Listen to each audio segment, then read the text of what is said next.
Hello guys, it's DragonComa coming to you today with an updated Prophecy deck profile for the August 2014 or post-Duelist Alliance, whatever you want to call it, format. And you might call me mentally deficient for this kind of Prophecy build I have here, but I'll explain my reasoning afterwards. So here we go. 3 Blue Boy, standard. 2 High Priestess. That's it for the Prophecy monsters.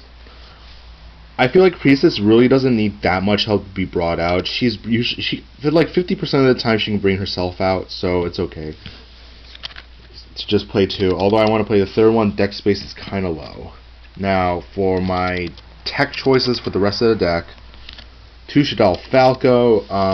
It's kind of a weird choice because, like, honestly, nobody would expect this in a sense, and people think I'm stupid for playing this kind of build, but Falco is a spellcaster, tuner if I want to go into synchros, but I don't play synchros. Spoiler alert. The reason why I play Falco is because he's another level 2, so Blue Boy can be, so he can like make exes with Blue Boy if I absolutely need to, and gives me more access to my rank 2s. And also, he's basically a 2 effect / attack stall. If you set this guy and you have another Shadal in your graveyard, then you just, when he's flipped face up, you gotta summon another one in face down defense position. So it's basically a 2 attack stall in that sense. If it is destroyed by a card effect, then it's a 2 effect stall because it just brings itself back. So it's pretty good in that aspect. Then I'm playing for the rest of the Shadals, 3 Shadal Dragon. I know this is kind of a weird build, considering I'm not playing any other Shadals. I don't play the Shadal fusion monsters in here, which seems stupid, considering it works very well. But I rarely, if ever, do bring them out. I rarely draw into fusions when I tested it with the fusions. And so I really did not like playing the fusions in here because it was so hard to bring out. And it was just such a handful to bring them out anyways, so I don't play them, and you want to keep your Shadal cycling in a sense, so I just don't want to dump him in the grave for no reason.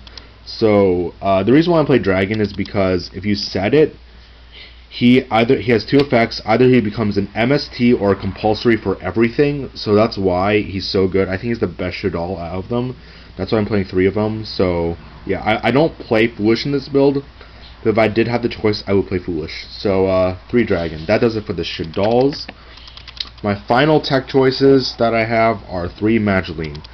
I watched Vaxicus 4666. I don't know how many 6s he has, but a while back he did do a deck profile with it of his Prophecy, because that was one of his most popular decks at the time. And he decided to play Magdalenes, and I thought the idea was really cool because not only did it give access to rank 4s, but it just nets so much hand advantage because you can keep searching them out, and with Tower you just thin your deck down by so much and keep drawing to the things you need. And it was really powerful, and as I said, it does give you access to rank 4s along with Dragon. So, and they're all spellcasters, and I like the Magdalenes.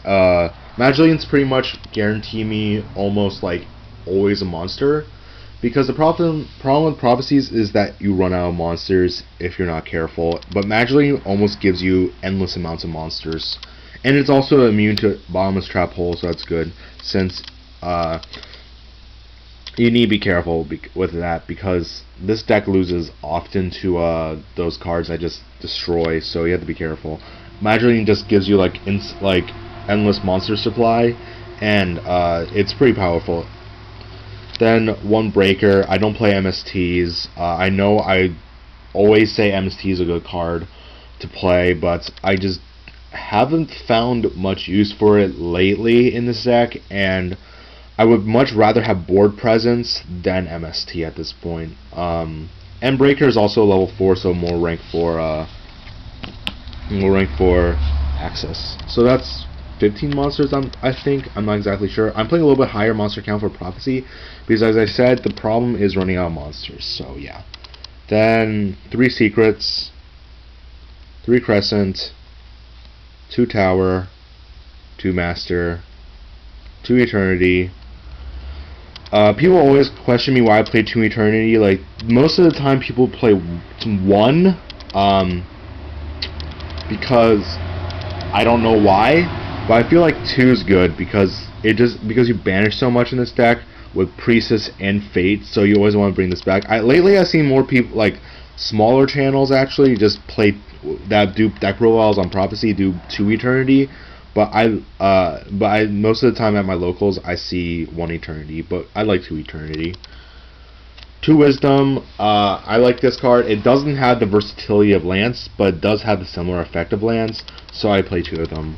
Then for the 1-ups, 1 Life, 1 Power, and 1 Fate. So I really like Power in this deck. I want to bump it up to 2, but I can't because of deck space.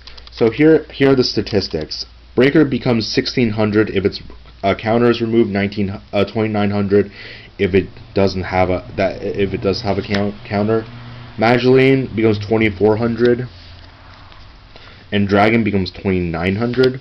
So all that really does help, because normally you're stuck with Blue Boy being powered up, and it only becomes 1500 if you have nothing else. So that's a problem. So that does it for the books.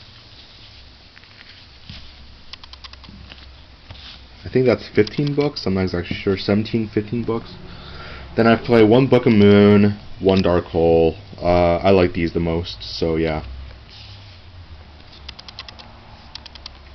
And I'm playing triple Reckless Greeds for the traps. I actually kind of find this card brick. It doesn't do that well, in my opinion. It's good. It lets you draw. If you activate multiple, it really helps you net advantage. But for some reason, it just hasn't been working out the way I wanted lately. I was playing with my friend who was playing Gear Geo, which might explain it. But this thing rarely netted me any advantage. So, like against a lot of other decks, I do net advantage with this card.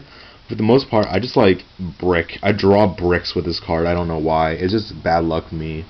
Then I'm playing 2 Wind Blast. Your opponent loses your draw phase, and although it's if you discard Shaddolls with this card, you don't get their effects.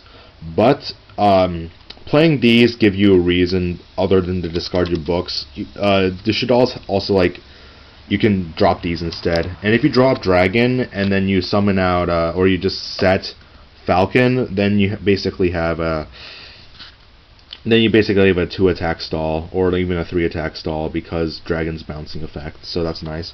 I'm playing 1 Compulsory and 1 Warning. I don't like the other. I like Bottomless, but as I said, running out of deck space, and I really prefer these over the Bottomless because they lose their draw phase, and that's very important for Gear Geo players. And I do play quite a lot of Gear Geo players, so yeah. And then Warning, because Warning's strong. That does it for the traps. I only play 7 traps, but they work, so yeah. Onto my side deck. I play a little bit more of a non-traditional side deck. Playing 2 of these, Nefarious Archfiend, Eater of Nefariousness, which is a tongue twister to say by itself. What it does is you can only control 1 of these, but you can special summon it if you have a spellcaster monster on board, and that's your whole entire monster lineup, essentially. And if this card's in your graveyard during the end phase, you can target 1 face-up monster, destroy, and bring it back. And, like, you can do this. You can summon out something as simple as a Breaker or Dragon or Magdalene. Special summon this guy out. Make an Exceeds with it. Something like, I don't know, a Downer Magician maybe. Attack. This thing gets into the graveyard. And then you can pop again, which is really not all that bad. It's pretty funny to play with, so it's done well in testing, so I play with this guy a lot. 2 Flying Sea, because I hate Infernity. Infernity is a pretty powerful deck right now. I also really hate what's called oh yeah, Evil Swarm. I play that deck sometimes. My Evil Storm deck is kind of sad. It's incomplete, but this thing does really well against the exceeding decks like Sylvans. Excuse me, my mind's asleep from jet lag. Sylvans and Evil Swarm, Constellar, Satellar Knights. So yeah. Very powerful card. Also clogs up their deck. Clogs up their field. One Squamata, if I really want to play this card, I will. I don't really find that much use for this guy, except for the monster popping ability. But right now, every single monster is being protected by either itself or a spell or trap, so that's very, very frustrating for me. But Squamata is still a really annoying card to run into if you're playing against Shadal, or my build at least. So yeah. One Squamata. When I first tested it, I mained one Squamata, but I really did not like playing that one Squamata at all. I tried to play 2, it didn't work. So yeah. Then for the spells, 3 Crossout, destroy Shadals. 1 the Defissure, destroys almost everything. It's kind of counteracting against the Shadals, but this is your main win condition. If you pull it off against something like Dragons, Stellar Knights, even Shadals themselves, Madolches, it just screws them up so bad. I bumped Chain Dispel to 1 because it's not that great. It worked well in testing before. Now everybody has Wiretap and is wiretapping it away, so that's a problem. And it doesn't prevent them from using it ever, so that's why I'm playing the 2 Curse Seal, the Forbidden Spell. The problem is you have to discard a spell card, and discarding books in this deck is kind of frustrating because you kind of need them most of the time, and you don't want to be discarding the secrets if you have to be forced to, or discarding your tower or your fate. Actually, tower's not that bad to discard, but still, if I want to discard a book, it better be for a good reason. So 2 of these, and 3 Rivalry. That does it for the side deck, so yeah. Now I actually have an extra deck for this, and I'd better speed this up, but this is how it goes. Gachi option. The only thing you'll ever go into if you're playing rank 2s, Shining Elf, because it's a spellcaster. Armored Kappa, option. Pure Light, option. Actually, it's not really that much of an option if you have a Priestess engraved. Put Priestess back into your deck. Or back into your hand, excuse me. As I said, my head is still asleep. The 1 Downard, Mace Stroke, because I do play the, as I said, I do play quite a bit of rank 4s. I'm so sorry, I'm really exhausted from not getting that much sleep last night. 1 Mace Stroke, 1 Black Ship, Karen Gorgon, 66. You can make this card with 2 Shadal Dragons, and although I rarely do, I made it once, and it's not that bad, so yeah. Cowboy, Pearl. The reason why I play this one is because it's pretty much like immune against Fiendish Chain as well as Effect Failure, so it's not that bad. 1 Pappy, 1 Heartland Draco, 1 Emerald. The thing about this one that works so well is that you shuffle your monsters back into your deck, which really does help, because, as I said, Prophecies do have a problem and do have a tendency to lose all their monsters, and with Emerald, you can just shuffle all of them back in. Shuffle Blue Boys back in for like more power, so that's not bad. I would play 101. I would not play X-Time Knight in this deck, because you don't want to lose your tower. It sucks when you do. You lose all your hand advantage, in a sense. 101 is getting reprinted, so I'll put that in there as soon as I get one. So yeah, and then finally I'm playing 1 Stellar Knight Delteros. This is a generic, which many people do forget, and he does have a very powerful effect. 2 of them is that when it still has Xyz material, your opponent cannot activate cards when you special summon or normal summon. So that pretty much stops Solemn Warning if they don't Solemn Warning this thing first, which can be a problem because you're going to waste 4 monsters. But I never made this guy, but it's card theory, so I just threw it in there just for funsies. So thanks for watching. This is DragonComa, signing out. Till next time. See ya.